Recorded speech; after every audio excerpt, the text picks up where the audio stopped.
பழங்கள். நேற்றைய தினம் முதல் பகுதியை பார்த்தோம். இன்றைய தினம் அதனுடைய இரண்டாம் பகுதியை இந்த பதிவில் பார்க்கலாம். சரியான முறையில் பழங்கள் சாப்பிடும் வகையை முழுவதுமாக அறிந்து கொண்டால் நமக்கு அழகு, நீண்ட ஆயுள், உடல் ஆரோக்கியம், உடலுக்கு தேவையான சக்தி, மகிழ்ச்சி மற்றும் சரியான எடை இவற்றை பெரும் ரகசியம் கிடைத்துவிடும். நீங்கள் பழச்சாறு அருந்தும்போது அல்லது அது தேவை ஏற்படும் போது புதிதான பழச்சாறுகளை எல்லாம் அருந்துங்கள். டின், பாக்கெட் மற்றும் பாட்டில்கள் இவற்றில் அடைக்கப்பட்ட ரெடிமேடு பழச்சாறுகள் வேண்டவே வேண்டாம். சூடாக்கப்பட்ட பழச்சாறுகளையும் குடிக்க வேண்டாம். பதப்படுத்தப்பட்ட சமைத்த பழங்களையும் உண்ணாதீர்கள். ஏனெனில் அவற்றிலிருந்து உங்களுக்கு எந்தவிதமான சத்துக்களும் கிடைக்கவே கிடைக்காது. சமைத்த பழங்களில் அதிலுள்ள வைட்டமின்கள் அனைத்தும் அழிக்கப்படுகின்றன. உங்களுக்கு அதன் சுவை மட்டுமே கிடைக்கிறது, சத்துக்கள் கிடைப்பதே இல்லை. ஆனால் பழச்சாறு அருந்துவதை விட பழங்களை முழுதாக சாப்பிடுவது மிகவும் சிறந்தது.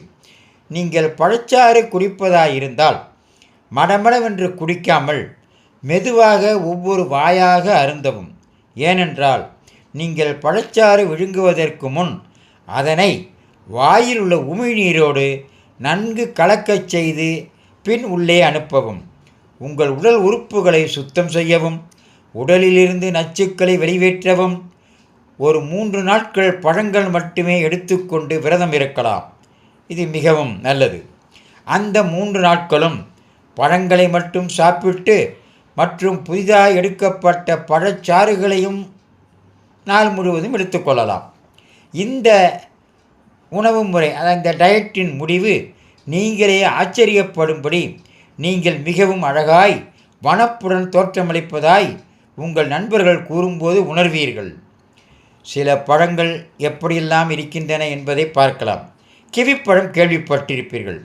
இது ஒரு சிறிய ஆனால் வலிமை மிகுந்த பழம். இப்பழம் பொட்டாசியம், மேக்னீசியம், வைட்டமின் இ மற்றும் நார்ச்சத்துக்கள் நிறைந்த ஒரு நல்ல பழம். ஆரஞ்சு பழத்தை விட வைட்டமின் சி சத்து கிவி பழத்தில் 2 மடங்கு அதிகம் உள்ளது. இன்னும் சில பழங்கள், உதாரணத்துக்கு ஆப்பிள் எடுத்துக்கொள்வோம். இதையெல்லாம் பார்த்தால் எந்த பழம் எப்படி சாப்பிடலாம் என்பதை பின்வரும் பகுதிகளில் பார்க்கலாம். இதையெல்லாம் லைக் செய்யுங்கள், சப்ஸ்கிரைப் செய்யுங்கள், ஷேர் செய்யுங்கள். மீண்டும் நாளை சந்திப்போம். எல்லா